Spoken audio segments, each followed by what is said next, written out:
Hello, good morning everyone, and thank you.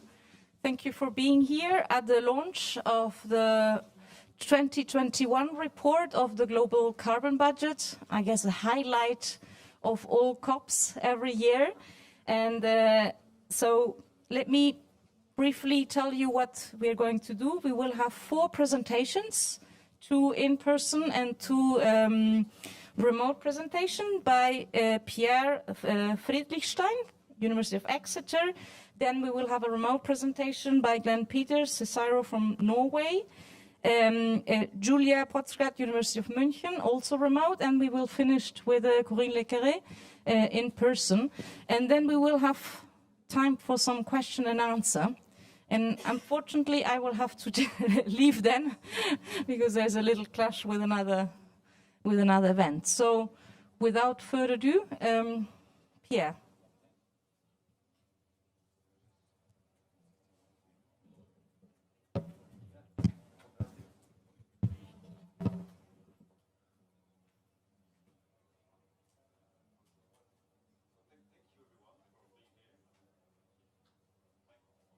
Thank you again for being here, or in person and virtually. So as Maisa introduced us and said, we will present you, the 16th edition of the Global Carbon Budget 2021. It is the 11th time we do it on a living document, which is published in Earth Times data. This is the paper. It went online last night, midnight. This involved a large team of scientists, as you can see. 94 co-authors on this paper coming from 70 different organizations across the world, 18 countries altogether. So what we do is we assess on an annual basis the anthropogenic perturbation on the global carbon cycle. Briefly, this is the emissions of CO2 from fossil fuel combustion, from land use change, the growth rate of CO2 in the atmosphere, of course, and also the sinks of carbon into the ocean and into the lands. So the way we do it, I will briefly describe in a couple of minutes. For fossil fuel emissions, we take national estimates and report of energy consumptions and coal, oil and gas use at the country level. We add additional information to propose the current year estimate. For land use change is based on the UN FAO estimate of land cover change, again at the country level, and then we use what we call bookkeeping model. These are models that keep track of the carbon across different landscapes, following a transition, for example, from forest to non-forest crops, and the same in the other way. For the atmospheric CO2, this is the easy bit, in a sense. This is directly measured at different stations across the world, and we just get all this information together to get a global CO2 growth rate that we can use to assess how much of the CO2 we emit stays in the atmosphere. And then we use models of the land, dynamic global vegetation models that are process-based models that represent the fluxes of carbon across the different ecosystems. And likewise for the ocean, we have ocean biogeochemistry models that are being used to assess the uptake of carbon into the ocean. With these models, we can also separate the contribution from increasing CO2 versus the effect of climate change on these carbon sinks, something Corinne will discuss briefly near the end of the presentations. For the ocean, we also have direct CO2 observation of concentration in the surface of the ocean, which we can combine with some process and modeling to also derive the flux of CO2 that goes into the ocean. When we put all these pieces together, we can close the budget, and we have a little term that we call the budget imbalance, which is the difference between all the emissions that we put in the systems and the fate of these emissions between the land, the ocean, and the atmosphere. And the good news is that the budget imbalance is very small, which means we can close the budget and understand really well the fate of the emissions in the system. Okay, now I will pass the virtual microphone to Glenn, if this is working. Yes, thank you. Great to join you. Just speak up loud if you can't hear me. Otherwise, I'll continue. If you hop over to the slide on fossil emissions, I'll be talking about the fossil emissions. There'll be 3 slides which I'll pop through.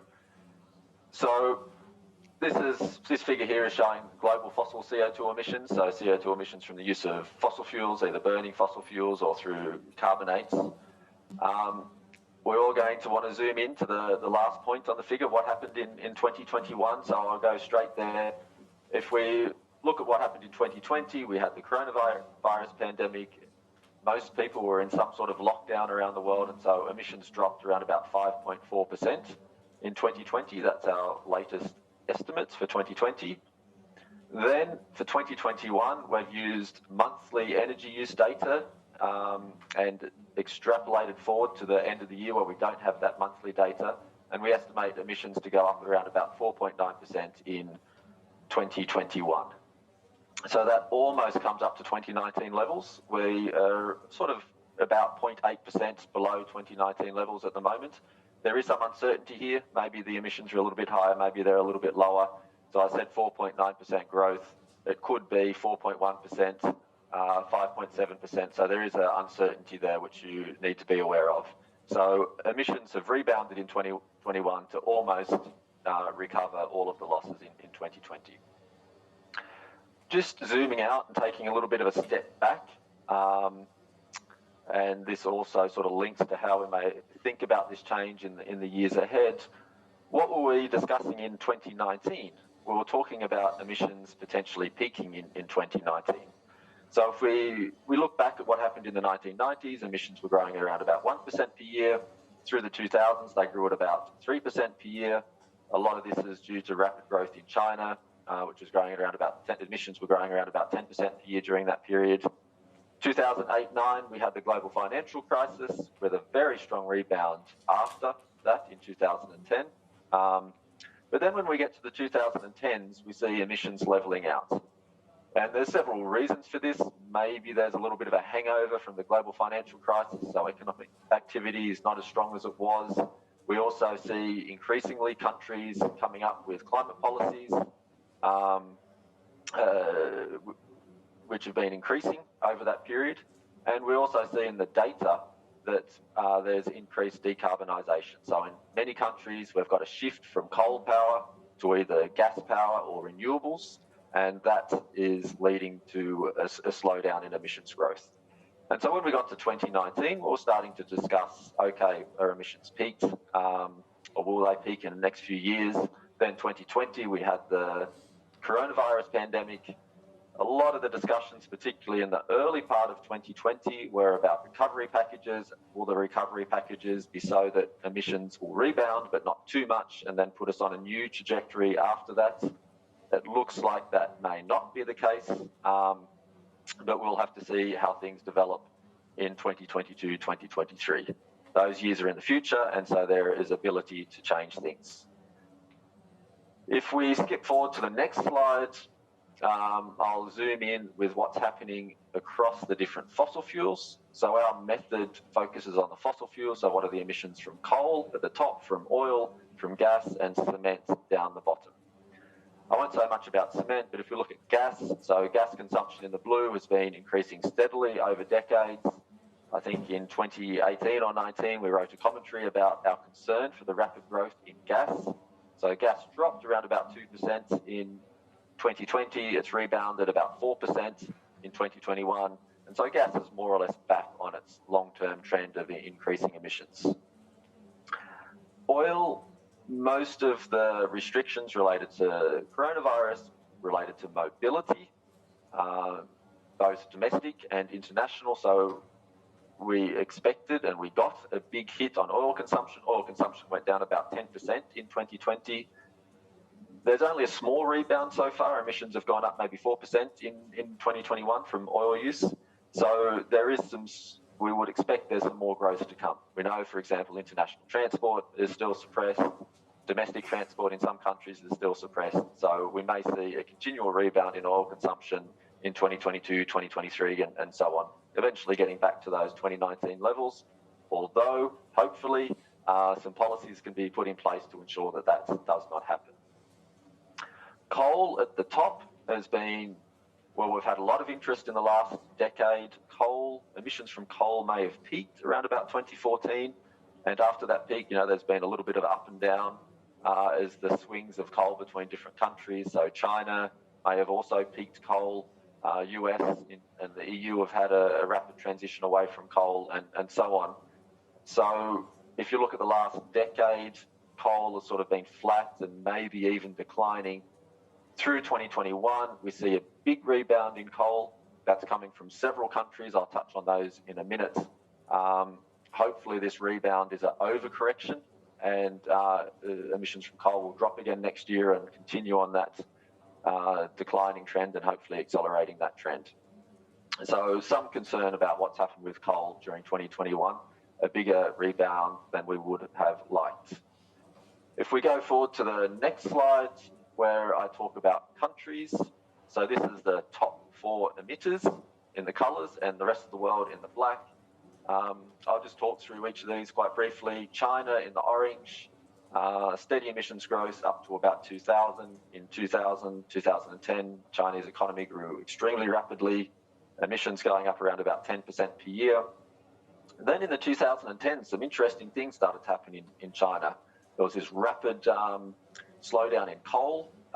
You can see there's a sort of a dip in Chinese emissions. Chinese emissions maybe went down a little bit for a couple of years there, and then have continued on their trend upwards since 2016. China was one of the only countries, certainly the only major economy, that had growth in emissions during 2020 of about 1%, and again growth in 2021.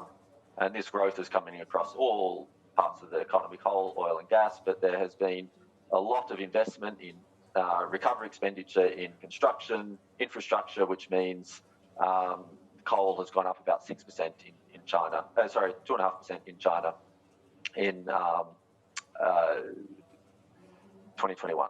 I'll discuss the US and the EU together because they have very similar trends. So they're the two sort of middle lines towards the bottom there. Both the EU and the US have been trending downwards in the last decade. They both dropped about 10% in 2020, and they both have rebounded about 7% in 2021.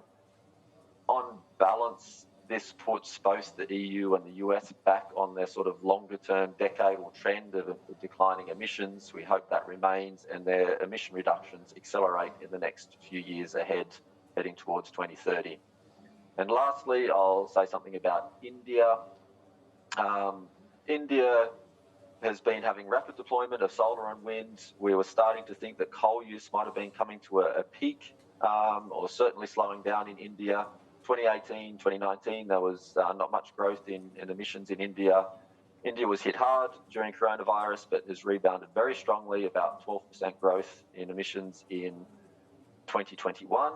Coal use has gone up about 15% in India in 2021, which puts it back on its long-term increasing trajectory on coal, which is a bit of a concern, particularly given the positive progress on solar and wind in India. So India is back on its long-term trend, as it seems. Just quickly, I'll say something about the rest of the world. Economic activity recovery has been a little bit patchy in other parts of the world, and this is sort of and also the rest of the world here includes international aviation. And so for those two reasons, we've seen a lower growth rate in the remaining parts of the world. And I'll finish up there and hand over to Julia, who will discuss land use change. Thanks, Glenn. So my name is Julia Pongratz. I'm speaking here from Munich. Thanks for the opportunity. Speak up if you can't hear me. So I'm going to cover the land use change emissions terms, which is the other source of anthropogenic CO2 emissions next to the fossil ones Glenn just covered. I hope you see the slide with the estimates of how emissions play out from the land use sector. So first, it's important to know that land use change comprises a whole lot of partly compensating fluxes. So there's activities like deforestation or logging, where typically you've got CO2 emissions into the atmosphere. But then you also have CO2 removals, for example, if you have reforestation or afforestation, or also after wood harvesting, when the forest grows back, this would all draw down CO2. What you see on the left-hand side is the net of the sum of all these component fluxes, and therefore it's rather small. Also, please note that it's important to separate really the anthropogenic from the natural drivers. So what we do in the carbon budget, as Pierre pointed out before, is we separate the anthropogenic drivers, fossil and land use change, from the natural things on ocean, land, and the remainder in the atmosphere. And we've had heaps of media attention on fires in Siberia, for example, or Australia in the last year. This would be something covered on the term of the natural terrestrial sink. Happy to speak about that too. But here now we're really looking into what humans have done by active land use activities. So the CO2 fluxes are estimated using 3 bookkeeping models. That's models that keep track of the changes of carbon stocks before and after various types of land use transitions. And they also capture decay, regrowth, that wood products decay over time. And that's important to know because these models have certain input requirements of data. They need to know how land use is really changing. They need to know the land use dynamics. And these are derived, as Pierre mentioned, from FAO, agricultural area, and forest resource assessment, wood harvest. And these data have been updated recently, and these new estimates have gone into these bookkeeping models to quantify the corresponding CO2 fluxes. The net land use change emissions over the last decade amounted to about 4.1 gigatons CO2 per year on average. You see there's a big uncertainty range associated with it, of about 2.6 gigatons of CO2. If you take the mean average of the 3 models, you suspect there's a small decline in land use emissions recently. However, we have low confidence in these trends. So we know first that the models still differ quite substantially from each other, which is covered by this uncertainty range.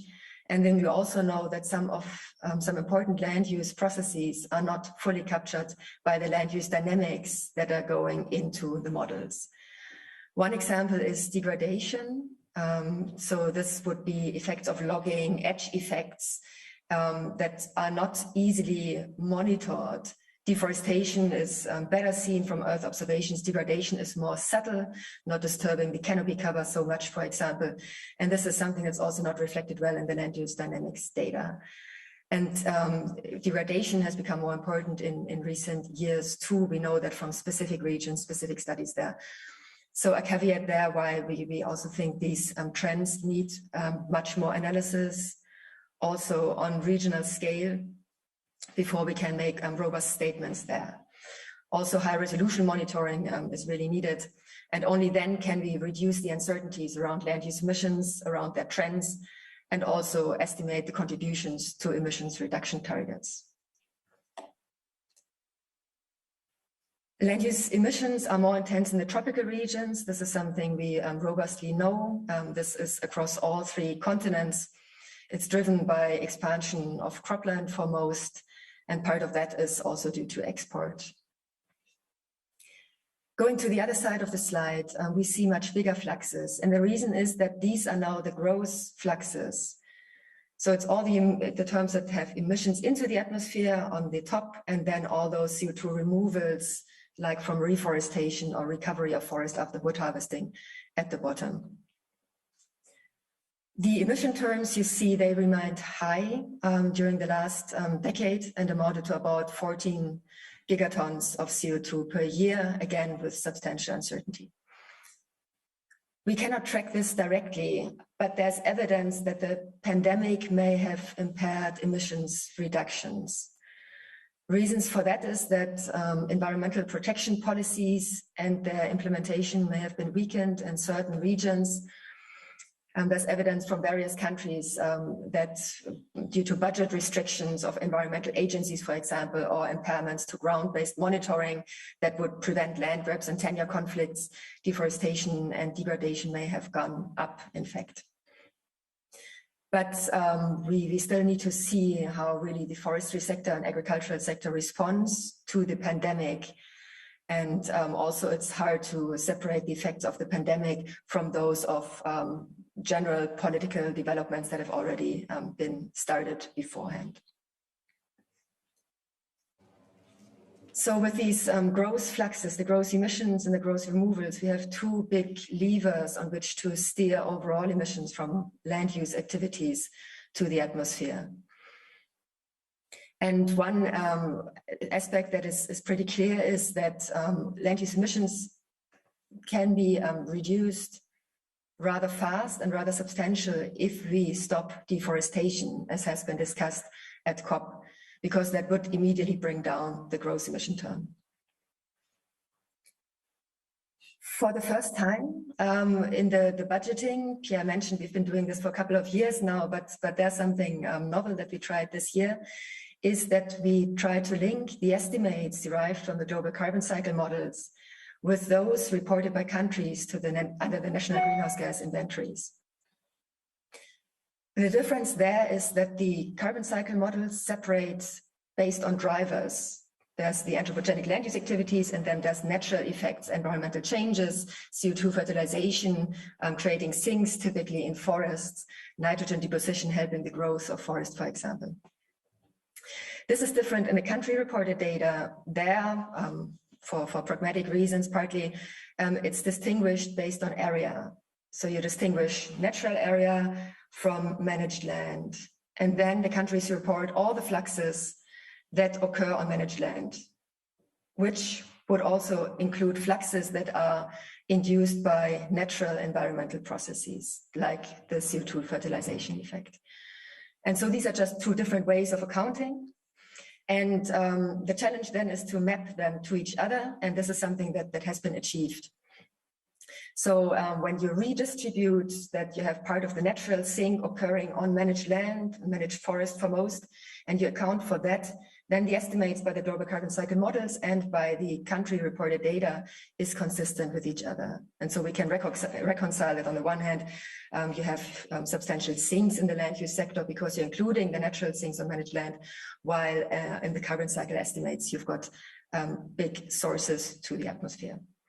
So I think this is linking the independent estimates of the models to the greenhouse gas inventories is an important step in view also of the global stocktake, because with this you can really track the common progress towards the agreed goals under the Paris Agreement. That's it from my side. Thanks very much. So we're going to go back to the global carbon budget now. We've talked about the fossil fuel and the land use change emissions. And of these total emissions, more than half, so approximately 53% on average of these emissions are taken up by the natural environment, so the terrestrial biosphere and the oceans. So these are the natural carbon sinks. And these sinks effectively respond to the growing CO2 in the atmosphere. So the sinks so far in the past decades are roughly keeping up with the emissions, but we were able to estimate with the use of models that are including process understanding that the sinks are weaker because of the climate change that we have had so far, so the 1.1 to 1.2 degree warming so far, by about 15% for the terrestrial biosphere and by about 5% for the ocean. However, we cannot detect this effect on the observations directly so far because there is so much variability, natural variability in the year-to-year measurements of atmospheric CO2. For example, this year there was a La Nina event in the Pacific, and that causes a big swing in atmospheric CO2, and these big swings also hide changes in emissions on a year-to-year basis. I want to stress, please, next slide, that because the emissions have continued in spite of these ups and downs in their growth rate, the concentration of CO2, which is really the total amount, the stock of CO2 in the atmosphere, has continued to rise straight through 2020 and 2021 because we have emitted more than 34 billion tons of CO2 in the atmosphere. The concentration continues to go up. That doesn't mean, though, that we haven't done any progress at all with our results today. We also, I want to unpack a little bit what was happening and some things that Glenn Peters mentioned earlier, what was happening in terms of decarbonization of the energy system. So we present here a decomposition, a Kaya decomposition of the global CO2 emissions from fossil fuel now, so excluding land use. Everything above the line makes CO2 go up, everything below the line makes CO2 go down. And on a year-to-year basis, you see generally, except during the pandemic, that GDP and population growth makes CO2 go up. And these are compensated by the first effect is the green effect here. So efficiency of is the energy use per unit GDP. So this is essentially efficiency in energy or using less energy. And this is an effect that was consistently bringing emissions down towards the entire time period here since 1990. What is interesting now is the other effects, so the blue bars, so that's CO2 over energy. So this is the decarbonization of energy itself. So it's either the switch from fossil fuel to renewable energy, so that's the biggest part, or in some regions, the switch from coal to gas. And what you see here is all the way up to 2012 approximately, you had some years where this effect was downwards, some other years upwards, depending on which country had the most influence globally. But in the past, almost the past decade, including the year of the pandemic, this effect has been systematically downwards, and you see it very clearly in regions like the US, like Europe as well, but you also see it clearly in the same figure for China. However, globally, we have had a growing demand for energy, which has been bigger than this decarbonization effect, which has meant that emissions before the pandemic have continued to rise at this about 1% per year, but that growth was slower than the previous decade at 3% per year, and this has been attributed by others to the 2000 more climate and energy policies that are around the world. In addition, in our analysis, we provide estimates of emissions of fossil fuels by the country for all the countries around the world up to year 2020. And we have updated the analysis of how many countries are decreasing their emissions substantially, or maybe significantly, I should say. And this year, 23 countries have significantly decreased their emissions for the decade 2010-2019, so before the pandemic, in the presence of significantly increasing GDP. And of these 23 countries, 15 countries also decrease their emissions based on a consumption basis as well. And so that means that really it's the emission that is done. It's not displacing emissions elsewhere. It's really real decreases. And among this country group, we know from previous analysis what they have in common, and they have in common either stable or decreasing energy, really replacement of fossil energy by renewable energy, so not the two energy growing in parallel, which is the case in many of the other countries. And the third one is they have a lot of climate and energy policy in place. So we do know a lot about what works in terms of decarbonization. In the country basket, there are representations from around the world. There are many European countries, expectedly, like the UK, France, Germany, but there's also the United States is in that group, Japan is in that group, Mexico and Israel. So just to move on, nevertheless, in spite of these positive effects from the 23 countries they represent 1/4 of global emissions. And now we're effectively not on the trajectory to 1.5 degrees. And so with the emissions of the past 2 years, we have updated what is the remaining carbon budget to limit climate change to different levels. So we provide here an update for 1.5 degrees, 1.7 degrees or 2 degrees Celsius. This is for a 50% chance of meeting these targets. There's large uncertainties on these, of course, expectedly, but you can see we've emitted so far 2,475 billion tons of CO2. This is both fossil fuel and land use. And to limit climate change to 1.5 degree, the remaining budget is now shrunk to 420 and bigger for the other two baskets. But if we don't succeed to decrease our emissions, so if they remain 2021 level, straightforward, then we will have used up our budget for 1.5 degrees in 11 years, 20 years for 1.7 degrees, which many see as well below 2 degrees, and then a longer 32 years for 2 degrees. Now, if you see the problem differently, and you start from today's position, to tackle climate change to 1.5 degrees, you need net zero CO2 only by 2050. And if you go on a straight line to 2050, then the annual decrease that you want to have is 1.4 billion tons of CO2. We emit now over 39 billion tons of CO2. So 1.4 is in fact quite comparable in size to the decrease we had in 2020 of 1.9 billion tons in this 1 year. So, of course, the method is completely different, so you have to have suitable climate policy, but it does illustrate the scale of the action, the scale of the world coordination that is needed to sustain all the way to 2050 to reach these objectives. I think I will hand over now to Maisa for the conclusion and sharing. Well, thank you very much for all the presentations, and I'm sure that there are questions in the room. So we have, we have quite a bit of time for questions. So.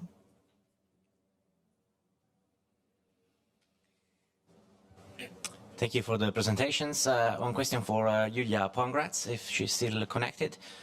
She mentioned the accounting of forest fires as not being accounted in the anthropogenic emissions. So maybe if you can elaborate on that and how these fires have been accounted. Thanks. Thank you. Yeah, so I wasn't very exact then. So the fires are accounted for when they're anthropogenically induced, but they're not accounted for when they're due to natural effects like a drought and then lightning starting a fire. And so deforestation fires, for example, in Brazil, peatland fires in Indonesia, they are covered by the land use emission terms.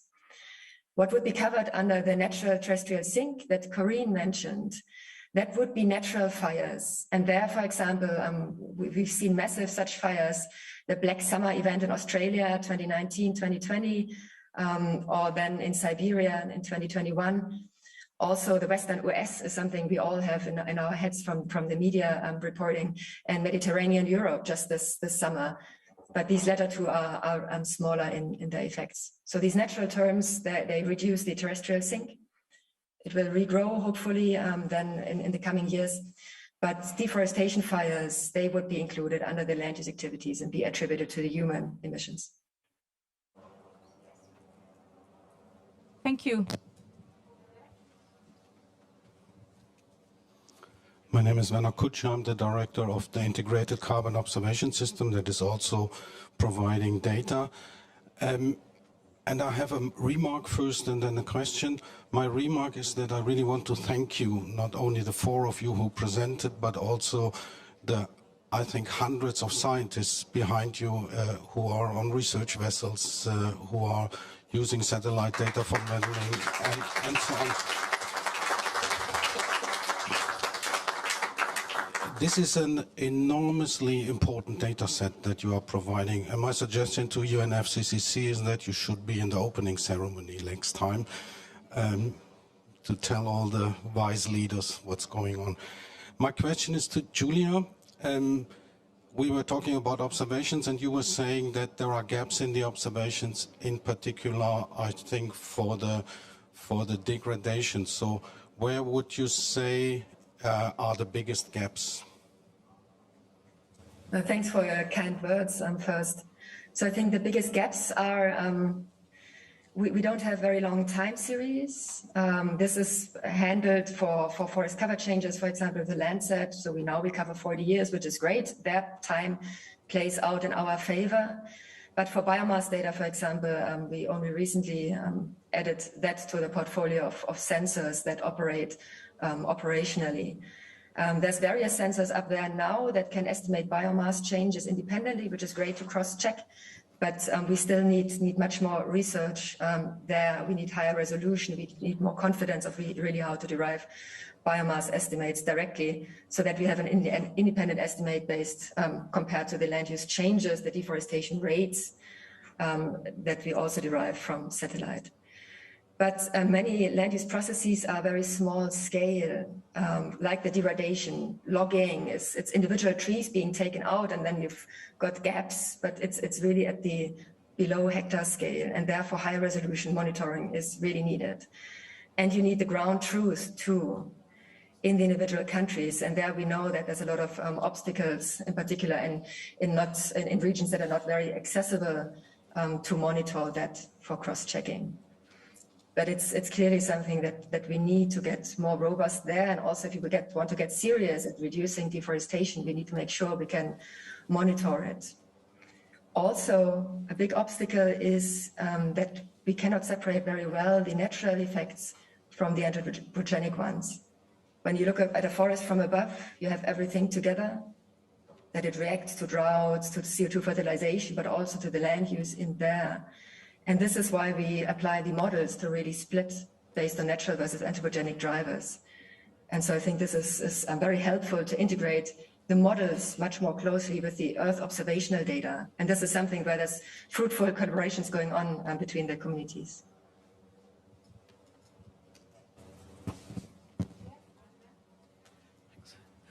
Hi, Richard Betts from the Met Office Hadley Centre, University of Exeter. So Glenn pointed out that the oil emissions have not rebounded to pre-2020 levels yet. Are we aware of any specific plans and policies to react and keep the momentum going on this sort of the downward trend in emissions from oil? So I haven't heard anything about that this week yet. Is anything concrete happening to seize that opportunity? Maybe I can make a start, and Glenn, if you want to add things there. There's not a lot on oil specifically, but there is a lot on transport. So the oil is mostly road transport and partly aviation. Although aviation is only 3% of the global CO2 emissions, because this sector has been really, really hit very hard by the pandemic, then it's a big part of the reason why the transport and oil emissions are down still now. In the road transport, there's a lot of discussion about electrifying cars in particular, which is unavoidable. If we want to tackle climate change, you really have to do that.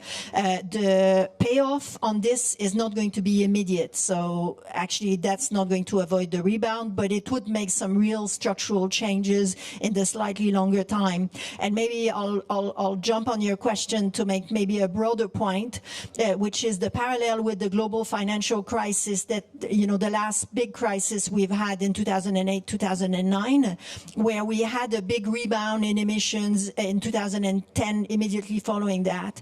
And we're in a little bit of a similar situation now, where the rebound is rapid, perhaps more rapid than we had anticipated.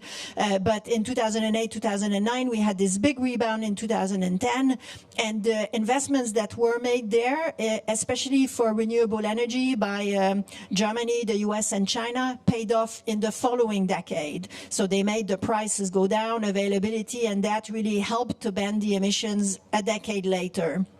And I think it's possibly similar this time with the push towards electrification of transport, where with the economic stimulus and also other stimulus in the background, there's a big push for electrification of transport, but we won't see it in the rebound, but we might actually see it by 2030.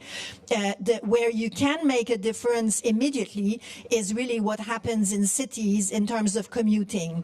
And there is really not so clear. I mean, there has been development of active transport in many cities, but there's also the big element of people going back to individual cars because of the health concerns of going back to public transport. So the balance of these things is not clear. The role of home working is also not clear because, yes, you have an immediate effect in the United States in particular, where the commute is very big. You have immediate effects on emissions. But then if you look in the slightly longer term, before the pandemic, people who work from home typically moved away further from their work so that when they did commute, then they actually made up for all the gains. So this is all in motion now. There is a possibility to push for active transport. This is a real possibility. Whether it's going to make a big change, personally, I think it would be difficult to fight this full rebound, but Glenn, maybe you have other insights here.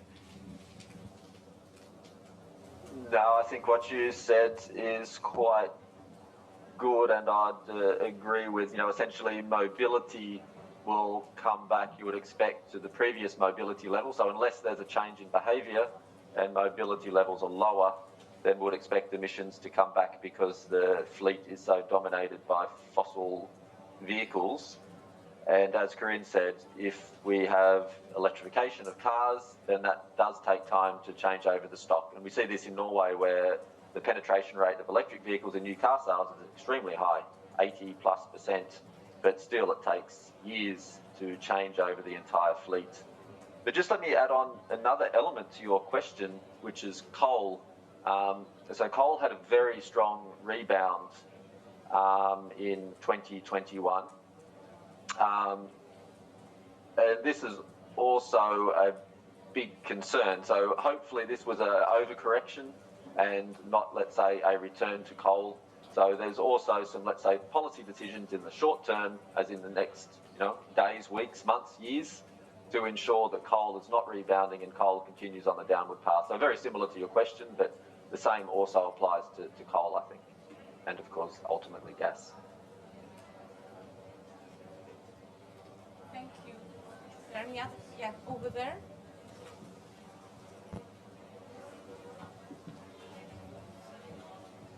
Hi, thanks. Sophie Hebden from Future Earth. I have a question for Corinne. Corinne, you said that you have indications that the carbon sinks on the terrestrial and ocean-based ones are decreasing. What's the basis for your concern there? Thanks.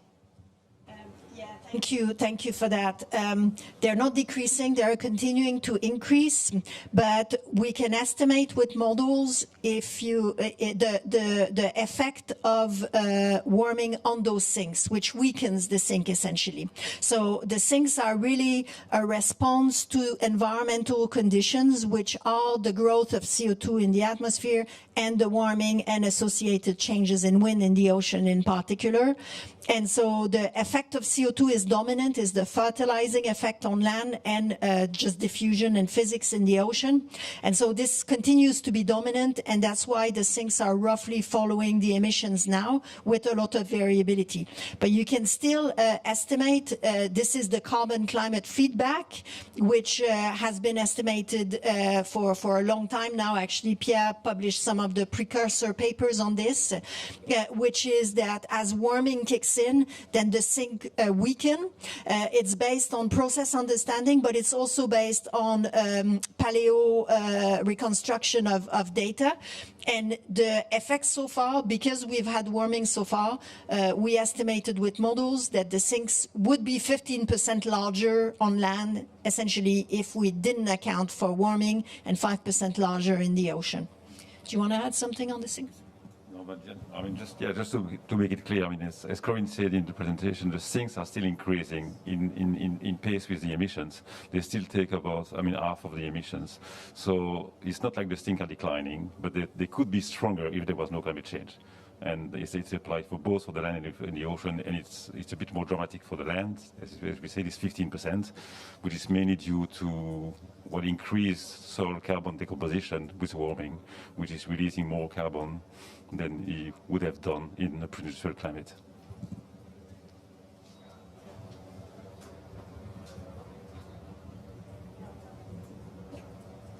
Any other question? May I use my power as moderator to make a question as well before I have to leave? I thought it was very interesting what Julia said, is that by being able to reconcile the land part of the inventories with the modeling part, this will be, and I agree with this, an important source of information for the global stocktake.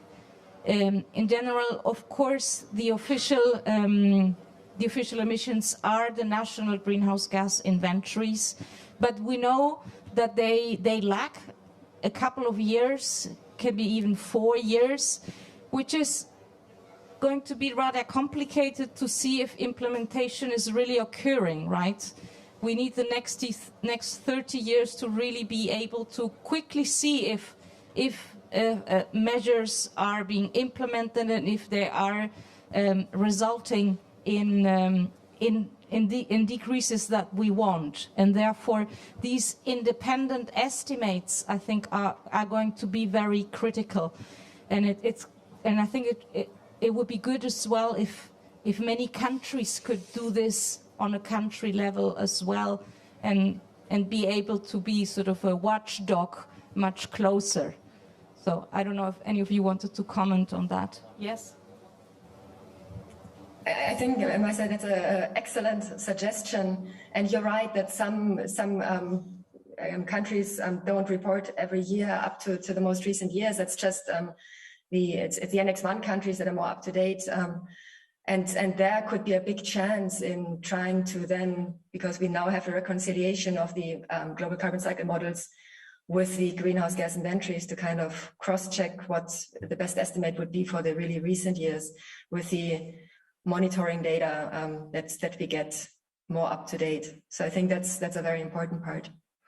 And also, I think a strong point here would be that because the global carbon budget is closed by definition, that's mass balance, it's much more easy to reconcile the side of the emissions with that no double counting or omission occurs on the sink side. So when you redistribute part of the sink over to what you attribute to human activity, you need to be very aware of that your sinks then would be smaller in number. Otherwise, you'd be double counting. And this independent earlier studies have shown that's about 5 to 6 gigatons CO2 per year that makes this difference. And if you attribute it to the human activity, these sinks, you need to make sure you're taking it out on the other side to make sure that your ambitions still match with the overall goals. Thank you. I will give the word to Andrew Wiltshire here from the Met Office, who's on the panel as well. Okay, thank you. Yeah, I just want to sort of reflect a little bit on that point, because I think as we look towards the future, the land sector, and particularly the carbon removals in that sector, will become increasingly important, and one of the strategies as we move towards mitigating and trying to get onto that 1.5 pathway. So I think being able to do this reconciliation and avoid that double counting that we just talked about, to ensure that we are moving onto the correct path, and we're correctly able to understand and ascertain those carbon removals in that land sector that from anthropogenic activity, and that's going to come from forest regrowth and basically protecting those areas as we move away from a trend of deforestation.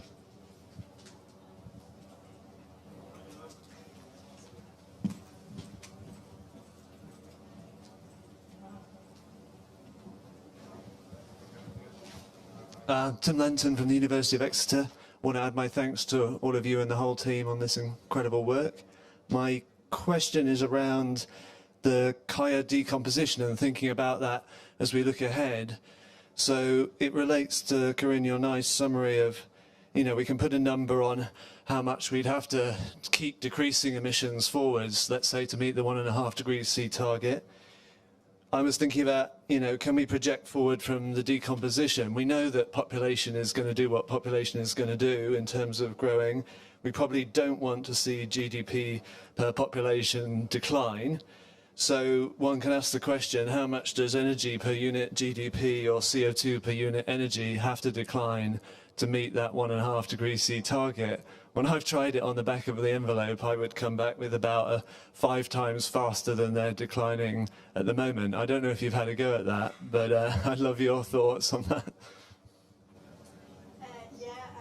Very, very much so. Yeah, the rates are really a lot faster than today, clearly. I would caution against percentages, though, about that, because that's why we provided the number 1.4 billion tons of CO2 all the way to net zero, because the lower your emissions, the bigger the percent, but the effort actually is maintained to be the same. I mean, clearly the decarbonization rate that we have seen in those 23 countries already need to accelerate in those countries. We know it's not going fast enough, and they need to propagate to the 100% of the countries around the world, and not just those 23 countries. Can I just add a couple of things to that as well? It's the one useful thing about the Kaya decomposition is the framing aspect, and you touched on each of the components. And so, yeah, population, you could say there's not that much we can do, but there is a little bit. You know, for example, education of women often leads to less population growth, and so on and so forth. GDP per population, there are debates around how that could look in the future. I'm not necessarily saying we go all countries into degrowth, but you could look or think about the differential growth rates between countries. You were expecting developed countries to grow slower. How fast do they need to grow to, you know, keep everybody happy or to meet the needs? And likewise for developing countries. So this gets into questions of, for example, overconsumption in some parts of the world. The bottom part of the figure, which are the declines. So at the moment, we see most of the declines in energy per unit GDP. So this is either things getting more efficient, we use less energy for the same output. Also, it means restructuring, so a shift from, let's say, primary production to services, and we increasingly see services in the economy. But there's many choices that we can make there, and if we reduce those elements faster, either restructuring or being more efficient, then that makes the rest of the job much easier because we're consuming less energy overall. The other part, the decarbonisation, the CO2 per unit energy, we often think about this as things like coal to renewables. This is the part that really needs to accelerate big time. And when you look at scenarios moving forward and decompose them in the same way, a lot of the effort is coming through decarbonisation, which is a bit of a, let's say, a technology focus, but then just adding to those elements, you've got the GDP growth, there is a little bit you can do there. You do have energy efficiency and structural change, there's a lot you can do there, but we also need to do a lot on decarbonising the energy system. So that part that Corinne was saying is emerging a signal. We need that signal to be very clear and very strong moving forward.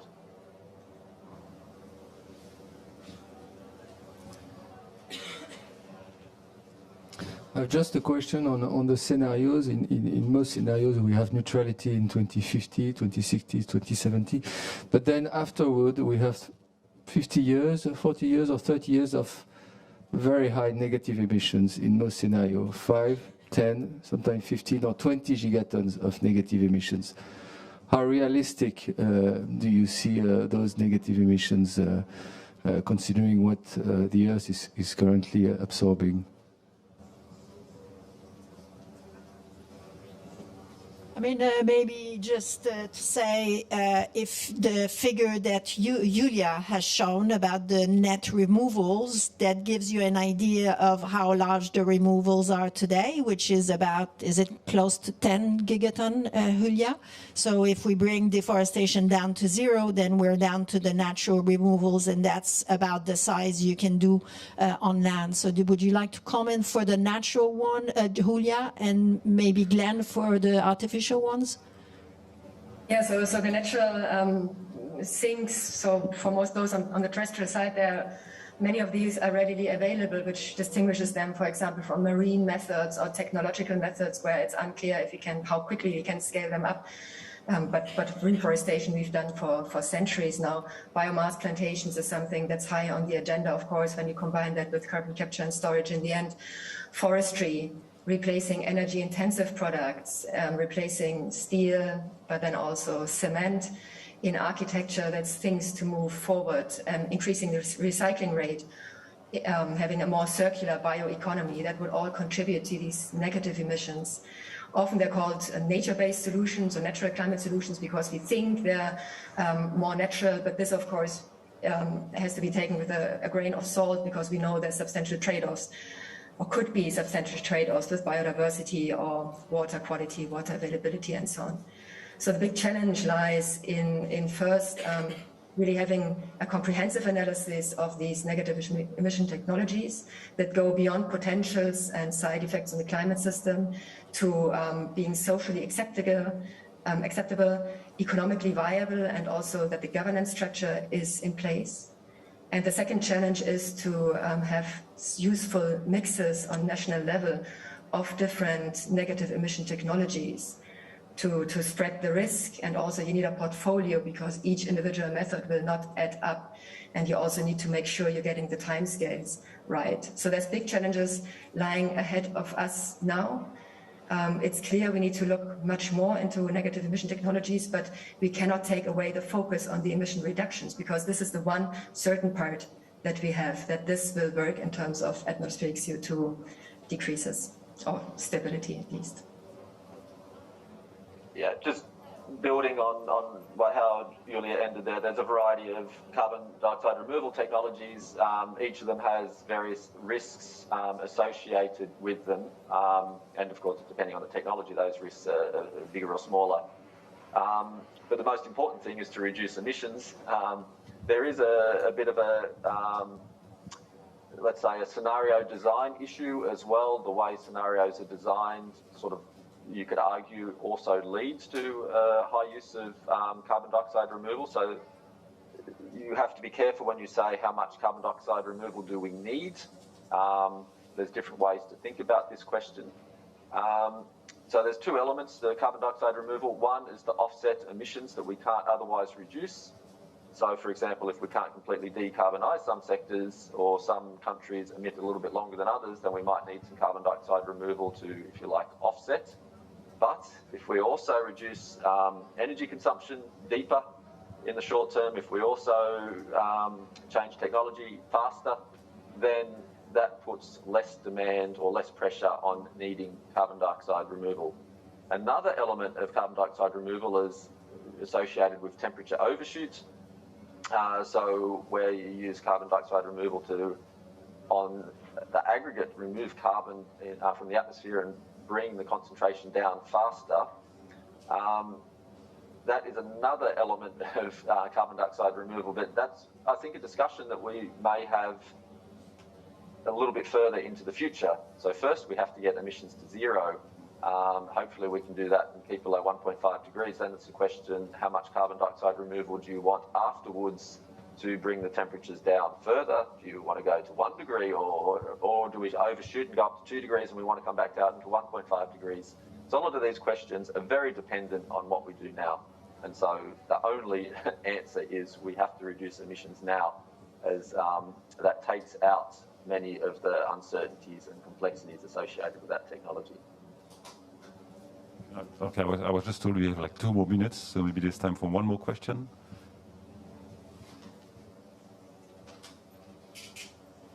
Thanks. If there's nobody else, I'll have a second question, if that's okay. So on the land sinks, am I right in thinking that with managed lands, countries can claim the natural uptake of carbon as part of their net zero, the focus towards net zero? So if that is correct, do you plan to monitor that in the global carbon budgets to be able to tease out the natural versus genuine anthropogenic uptake? Yeah, I mean, that's exactly what Julia presented, and I mean, she can say more, but essentially, yes. I mean, the reporting from the countries includes the natural sinks on managed forests due to increasing CO2, for example, which for us is part of natural sink that we present on the slide. It's not part of the land use emissions. So when we do account for this and when we move, if you want, this flux from one box to another box, we can match the reporting from the countries. So now the challenge for us is to do this at the country level as well.